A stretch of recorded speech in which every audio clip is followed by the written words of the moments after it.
আসসালামু আলাইকুম বন্ধুরা, আপনারা দেখছেন বড়লোক বাড়ির ছোট বউ গল্পের ১৩৪তম এপিসোড। ভিডিওটি শুরু করার আগে একটি লাইক এবং শেয়ার দিন, আর চ্যানেলটি সাবস্ক্রাইব করতে ভুলবেন না। তাহলে চলুন শুরু করা যাক। ভিডিওটি শুরুতে আমরা দেখতে পাই, অহনা বলে, মা, ওই বাড়িতে আপনি আমার গার্জিয়ান ছিলেন, তার মানে এটা না আপনি আমার ইচ্ছার বিরুদ্ধে যাবেন। আপনার ছেলে আমার সাথে থাকতে চায় না, তাই আপনি ওকে আবার বিয়ে দিন। তখন তার শাশুড়িমা বলে, যদি তুই না আসিস তাহলে বিয়ে তো দিতেই হবে, তুই আমার ছেলেকে কোনোদিনও সুখ দিসনি। তখন অহনা বলে, আর কি করিনি মা, সেটা বলুন। অহনার শাশুড়িমা বলে, আমরা জানি ও কেমন।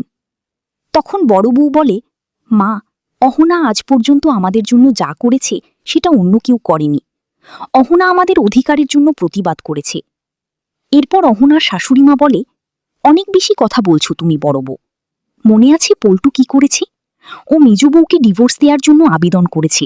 এখন ওর জীবন পুরো শেষ হয়ে গেছে। তখন মেজ বউ বলে, মামিমা, এটা আমি মানি না। আমার জীবন তো ওনাকে বিয়ে করার পরে শেষ হয়ে গেছিল। এখন আমার জীবন ঠিক আছে, এখন আমি খুশি আছি।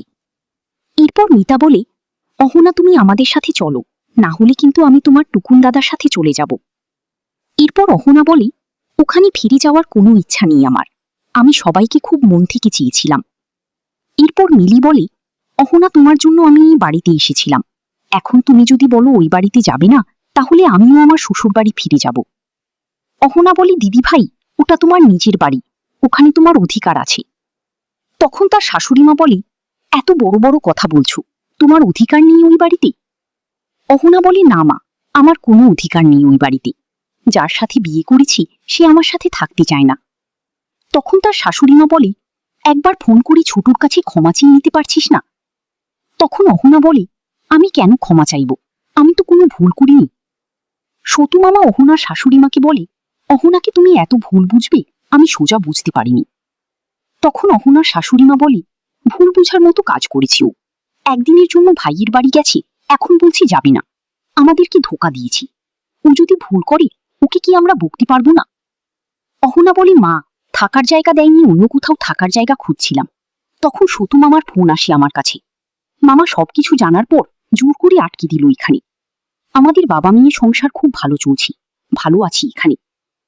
এরপর বড় বউ আস্তে আস্তে মেজ বউ এবং মিতাকে বলে, মা অহনাকে যতই রাগ করুক, কিন্তু মনে মনে চাই অহনা বাড়ি ফিরে যাক। মিলি বলে, ছোটু যদি একটু বুঝত তাহলে অহনার মতো মেয়েকে কোনোদিনও ছাড়ত না। সতু মামা বলে, আমি সিঙাড়া আনতে যাই। তখন অহনা বলে, মা, আপনার তো গরম গরম সিঙাড়া খুব পছন্দ। অহনার শাশুড়িমা বলে, কেমন ভুল করলাম আমি যে তুই এখন ওই বাড়িতে থাকবি না। মেজ বউকে দেখ, ওর স্বামী ওকে ডিভোর্স দেবে বলেছে, ওর সাথে সম্পর্ক নেই, কিন্তু ও তাও আমার সাথে থাকতে চেয়েছে। অহনা বলে, আমি আপনার ছেলের জীবন খারাপ হতে দেব না, সেই জন্য ওই বাড়িতে যাব না।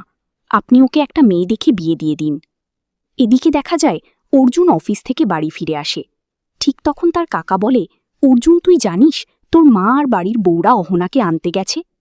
যখন অর্জুন বলে, আমি জানি না, তখন অর্জুনের পিসি বলে, কি জানতাম তুই জানিস না, আর তোর মা তো তোকে জানিয়ে যায়নি। কত অপমান করছে তোর বউ তোকে, না তোর সাথে থাকে আর না তোর খেয়াল রাখে। তখন অর্জুন বলে, আমি অহনাকে বলে দিয়েছি আমি ওর সাথে থাকতে চাই না। সবাই মিলে অর্জুনকে বোঝায় অহনাকে ডিভোর্স দিয়ে দেওয়ার জন্য এবং দ্বিতীয় বিয়ে করার জন্য। অর্জুন বলে, আমি অহনার সাথে থাকতে চাই না, ওরা যদি আসে তাহলে ওকে আমি পরিষ্কারভাবে জানিয়ে দেব আমি ওর সাথে আর সংসার করতে চাই না। অর্জুনের পিসি বলে, অর্জুন, আমার ননদের একটা মেয়ে আছে, তার নাম মুনমুন, তুই তো ওকে চিনিস, খুব ভালো মেয়ে, খুব ভালো দেখতে। অর্জুনের কাকা বলে, ওই মেয়ে এখান থেকে বেরিয়ে সতু আমার বাড়িতে গিয়ে উঠেছে, ও আমাদের বাড়িতে কোনো নিয়মকানুন মানেনি, আর তোর মা তাকে আনতে চলে গেছে। এরপর অর্জুন রেগে যায় এবং বলে, এক কথা কেন বারবার বলছো, আমি তো বলেছি আমি অহনার সাথে থাকতে চাই না।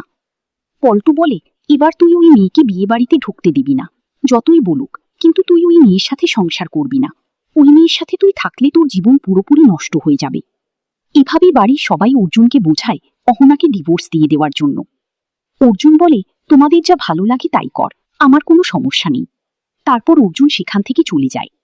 এরপর পল্টু মনে মনে বলে, এই বাড়ি থেকে এবং ছোটুর জীবন থেকে তোমাকে সরিয়েই ছাড়বো ছোট বউ। এদিকে দেখা যায় বাড়ির বউরা এবং অহনার অর্জুন তার মাকে বলে, মা কোথায় গেছিলে? তখন তার মা বলে, সতু দাদার ওখানে গেছিলাম, তোকে কেউ বলেনি?